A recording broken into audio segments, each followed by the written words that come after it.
you down there. So, order then? You guys come down. Yeah. Do you want this order? You go down there. You want to be a little more kind of together and groups. Okay. No, but let's be on the wings since we're kind of really tall. Right. So really, really tall. Yeah, me too. All right. Hey, y'all, come closer. Over there. Neil. Hi, thanks everyone for just coming out at the last minute and joining us for this really momentous day. I'm Julia Olson. I'm the Executive Director of Our Children's Trust, and I'm also proud to be the attorney, one of the 3 attorneys representing this amazing group of youth who have sued the federal government for violating their fundamental constitutional rights. And I just want to begin, before I hand the microphone over to the youth to say a few words, by quoting Judge Ann Aiken. "I have no doubt," she writes, "that the right to a climate system capable of sustaining human life is fundamental to a free and ordered society. Just as marriage is the foundation of the family, a stable climate system is quite literally the foundation of society, without which there would be neither civilization nor progress." And that's just one of many amazing, profound, and beautiful things she wrote in this decision today that ultimately decided that these youth can go to trial in their case. And so with that, I'm going to turn it over to Jacob. Thank you so much, everyone. I just want to say I'm so happy and profoundly hopeful today. Because, like you just heard today, Judge Aiken ruled that we, the 21 youth plaintiffs, have the right to sue the US government. We have the right and the standing and the grievances to sue the US government to demand that they implement a science-based climate recovery plan. This is a win for justice. This is a win for youths all around the United States and all around the world who will see this ruling and recognize and know that there is still good and there is still accountability and there is still justice in our legal system. You may disagree with us. You may disagree with the way that we chose to make our voices heard, but you cannot deny the voices of science and the voices of scientists all around the nation and all around the world who are sounding the planetary alarm bells. You cannot deny the voice of faith leaders and religious leaders all around the world who say that justice and peace cannot coexist with a dying planet. And you cannot ignore our voices, the voice of the next generation calling for action today. Our message is bigger than politics. Our message is bigger than all that divides us.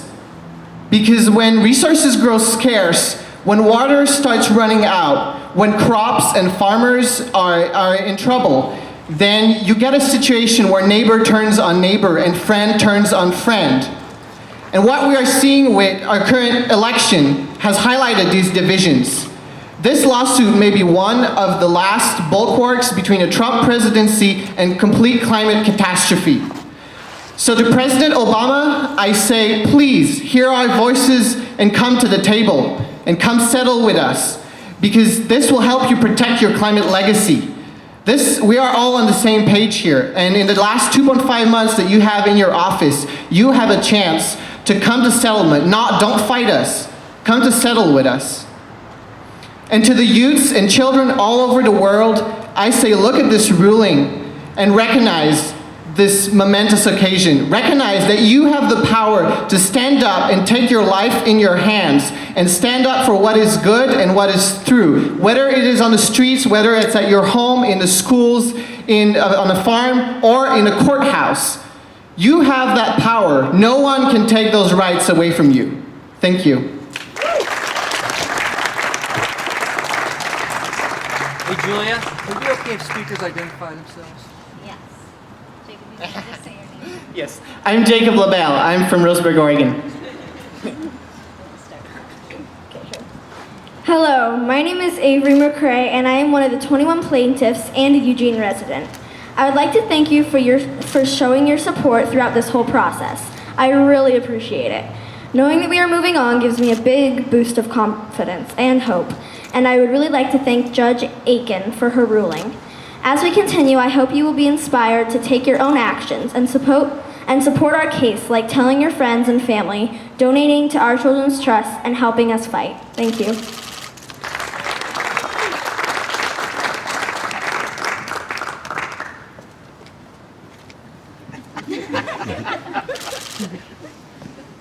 I could have just stood up there. Thank you all for turning out and for showing up, for the youth who are showing up for our generation and the generations to come, and who are trying to show up for the planet right now that we all call home. In this election, we've seen a lot of division.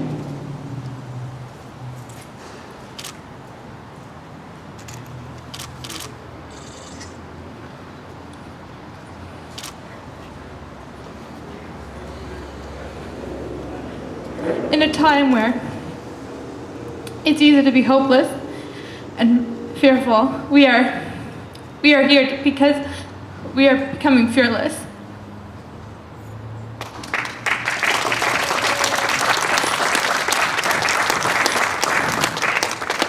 Most of the plaintiffs on this case, they had no vote in this election. This election was not for them, but this case is for them. This fight is for them, and you all are for them.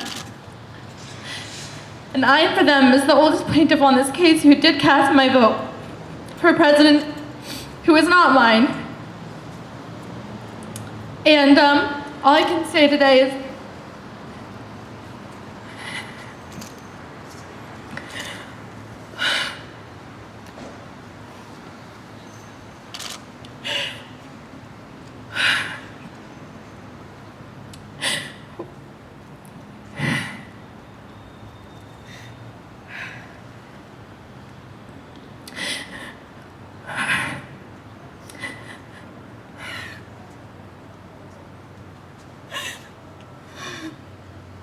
I'm sorry.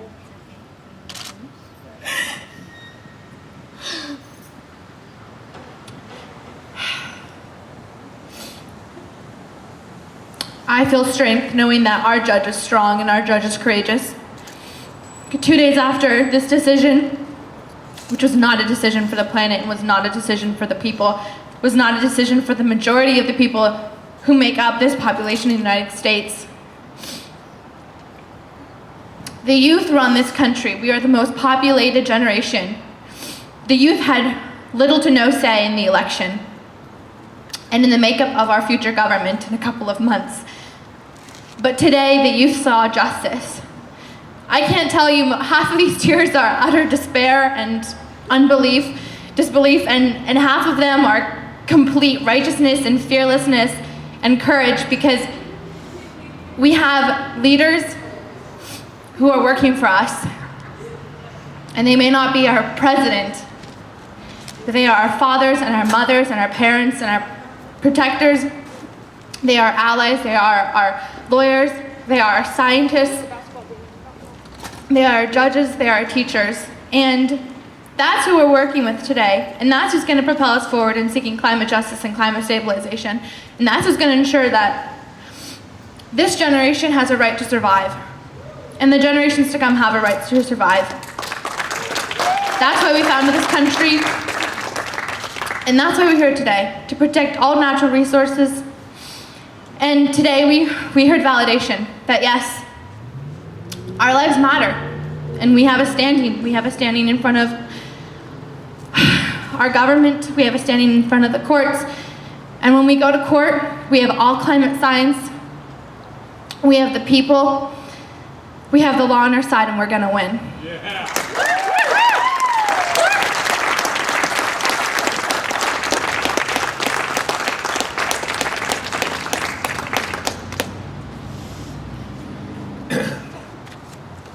My name is Dan Galpern, and I'm a lawyer in Eugene, one of the lawyers on the case with Julia and with our colleague Bill Gregory. California, I wish I didn't have to go after Kelsey. In my short time as an attorney, I have read thousands of opinions by hundreds of judges. And the one that Judge Aiken issued today is the most extraordinary. It is not because it breaks any new legal ground, but because of the importance of the subject matter with which it deals. And I think that this well could be an historic decision by a courageous judge. And it is true that now we move to trial.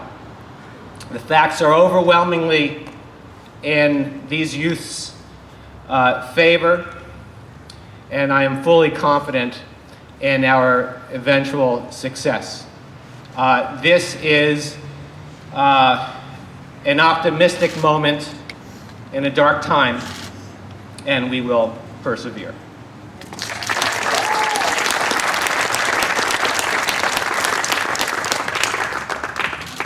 So this decision, I wrote an email to folks the other day that said 60 million people roughly cast their vote for Hillary Clinton, and 60 million people roughly cast their vote for Donald Trump on Election Day. But 79 million people are under the age of 18 in this country. And Judge Aiken just cast her vote for those 79 million children in our country. And she did what the court is supposed to do, because we live in a constitutional democracy. And the fact that our executive branch and our Congress may be dominated by climate denialism as we move forward into the coming year, the court is not. And she will be a check on that going forward. And she has said if she finds that the evidence shows that the United States caused climate change and continues to act in ways that violate the fundamental rights of our youth, that she will find a remedy. And so I want people everywhere around the world to hold that light and that hope. And it needs to be an act of hope. We cannot stop, and we need everybody's support all around the world. And so thanks for coming today. And, you know, Kelsey, I know it's hard right now, but we all have your back, and there's more good in this world than not. And we're gonna keep going, and we're gonna win this because we don't have a choice. So thanks, everyone, and we'll take a few questions for maybe 10 minutes or so.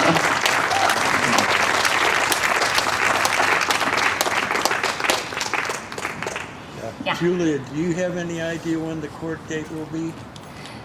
We don't. So next steps is we will meet with opposing counsel, and we'll set a proposed schedule to move forward to trial, conduct discovery, pre-trial motions, and then we'll have a conference with the judge, and she'll memorialize all of that in writing. So, you know, we'll know in the coming month and a half, hopefully. Will Judge Aiken be the one hearing the case? It's unclear. I think Judge Aiken and Judge Coffin will continue to be very involved in this case, and I don't know who will preside at trial, but we'll find that out probably in the coming month as well. Jacob brought up an interesting point. I mean, is there any chance for quick settlement discussions during the transition of presidency?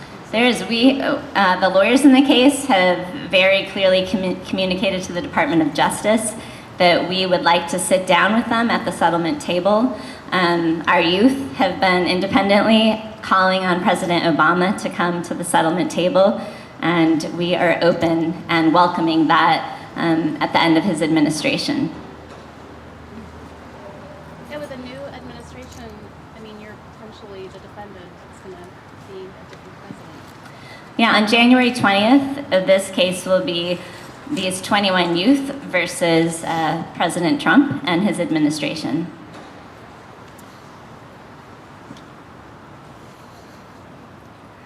Any other questions we can answer?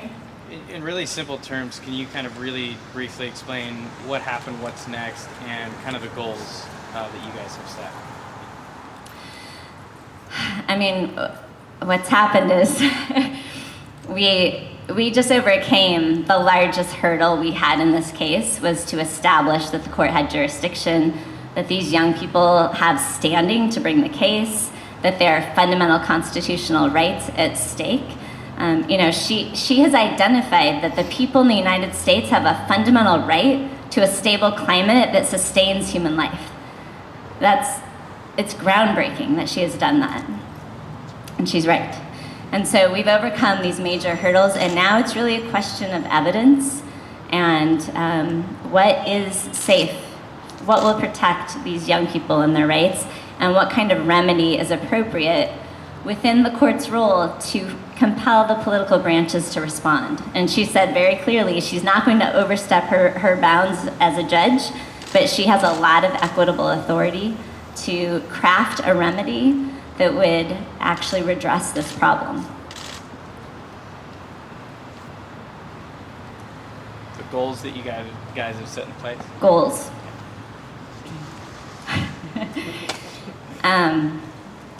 Goals. So, our Children's Trust works globally. So our goals are to win these cases, and either through settlement, consent decrees, or through judgments by courts in as many jurisdictions as we can, because every sovereign government has an obligation to its young people and to future generations to prepare comprehensive plans for climate recovery that decarbonize our economy, our energy systems, and really put us on a path towards climate recovery. Every government in the world has that obligation. What is it about Judge Aiken, Judge Aiken. that she does this? I get the legal. Compared to any other judge, what is it about her? Judges throughout history have issued amazing decisions that have created the country that we have, that have given all people the right to marry, that have given Black children the right to desegregated education, that have given prisoners rights to be safe in our prisons. There are decisions throughout history that have defined us as a nation, and she just added to that list, but she follows in the footsteps of great judges and justices throughout history, and she has a very big case in front of her, and she rose to the occasion with grace and brilliance of legal authorship, but she has a lot of shoulders to stand on. Can I add one thing to that? And that's correct, and I want to add one thing, right from the opinion. And this is a point almost as much philosophical as legal. As Judge Aiken noted, the rights that are at issue here, the right to life, the right to liberty, the right to fundamental public trust resources necessary for our children and for future generations, as necessary for them as for us. These all inhere in people. They are inalienable. And as she noted, they were merely recognized in the Declaration of Independence and recognized in the United States Constitution. So you ask, what did Judge Aiken do? She read our fundamental documents.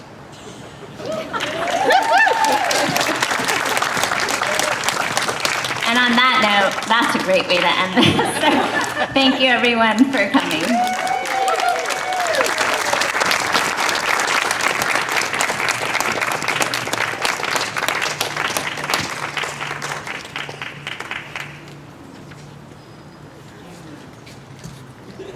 Can we get one photo of all of us? Oh, cheers. I'm gonna stand behind you.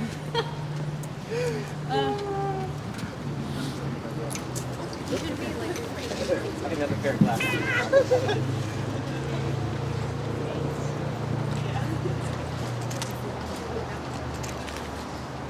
Can we look at Rosalind for a minute? Yeah. Hamlin. one to me. Thank you.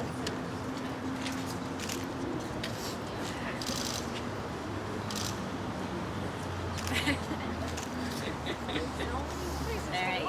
Thank you. Thanks. Thanks, everyone.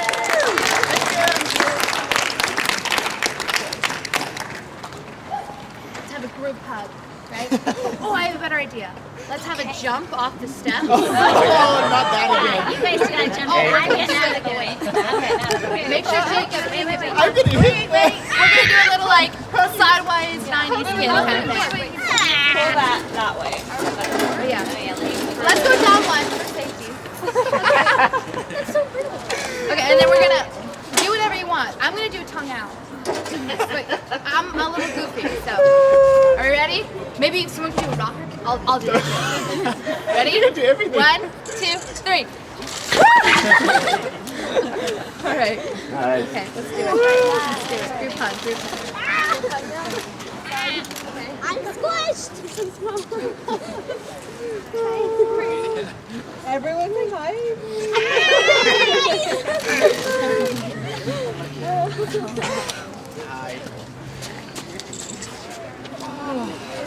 I love you, my See dear. you.